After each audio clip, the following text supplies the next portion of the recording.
Hello everyone, আসসালামু আলাইকুম। আশা করছি সবাই অনেক ভালো আছেন আর আমিও। আজকে সকালবেলা ঘুম থেকে উঠেই আমি আকাশের দিকে তাকিয়ে তো পুরোই মুগ্ধ। এত সুন্দর আকাশ আমি কখনো দেখিনি। আজকের আকাশটা আসলে অনেক সুন্দর ছিল। আর এইদিকে ঝটপট রেডি হয়ে আজকে আমার রাজশাহী যাওয়ার কথা ছিল আমার ননদের সাথে, আমার শ্বশুরের ওখানে, কারণ আমার শ্বশুর শাশুড়ি বাসা নিয়েছে রাজশাহীতে, বাসা নিয়ে ওখানেই থাকে। তো আমি আর আমার ননদ আমার মেয়েকে নিয়ে রওনা দিয়ে দিয়েছি। আমার মেয়ে রাস্তাতে ঘুমিয়ে গেছে আর এদিকে আমরা অবশেষে চলে এসেছি। আর বাসাটা অনেক বড় ছিল, কারণ দুজন মানুষ থাকার জন্য একদম পারফেক্ট। আর সাথে ছিল একটা ঘর অনেক বড়, আর সাথে ছিল রান্নাঘরটাও অনেক বড়।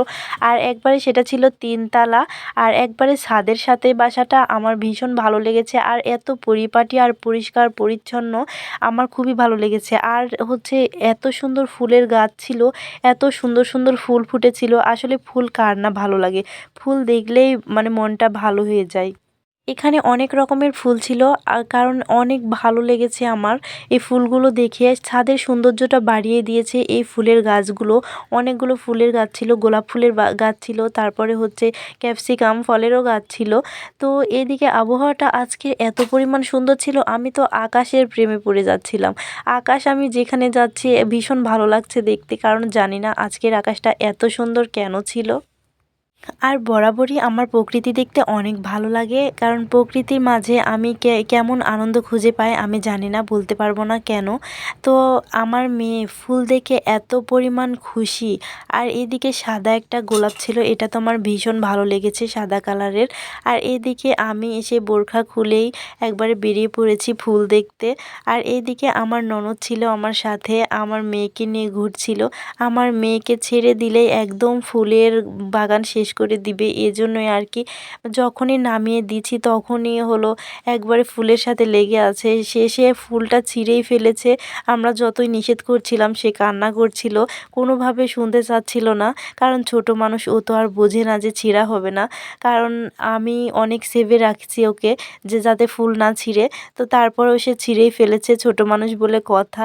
আর আসার পর থেকে সে এত পরিমাণ দৌড়াদৌড়ি শুরু করেছে, আর দাদা দাদিকে দেখে সে তো ভীষণ খুশি। তার ফুপুর সাথে সে অনেক মজা করে খেলাধুলা করে, আর তার ফুপুর সাথে সে অনেক একবারে ছোট, একবারে ওকে ছোট মনে করে। আর এইদিকে ওর ফুপু একবারে বাবলস ফুলিয়ে ফুলিয়ে দিচ্ছিল, আর ও ধরার চেষ্টা করছিল। আমার মেয়েটা এটা খুবই পছন্দ করে, আর সে যখনই থামাই দিছিল তো ও কান্নাকাটি শুরু করে দিচ্ছিল। আর আজকে আমার মেয়েটা কেমন যেন লক্ষ্মী হয়ে খেলছিল, কিন্তু একটা বারের জন্য সে বসেনি। তো খেলতে আছে, দৌড়াতে আছে আর দৌড়াতে আছে, তার ফুপুর সাথে খেলা করছিল, বাবলস ফুলিয়ে দিচ্ছিল, আর সে ধরার চেষ্টা করছিল। অনেক দৌড়াদৌড়ি করার পরেও সে ক্লান্ত হচ্ছিল না একদমই। আজকে একটু বের হব, কারণ তাঁতের মেলা হচ্ছে, ওখানে একটু যাব। আর একটু কেনাকাটাও ছিল, আমার মেয়েকে তার দাদা দাদির কাছে রেখে যাব, তাছাড়া সে অনেক জ্বালাতন করবে। আমার ননদ আর আমি রেডি হয়ে এখন বের হব। তো ঠান্ডা লাগতে পারে, এজন্য আমার ননদ চাদর নিয়ে নিচ্ছিল। আমার ভিডিওটা ভালো লাগলে আপনারা অবশ্যই লাইক কমেন্ট করে পাশে থাকবেন। আজকে এ পর্যন্তই, সবাই দোয়া করবেন আমার জন্য। আল্লাহ হাফেজ।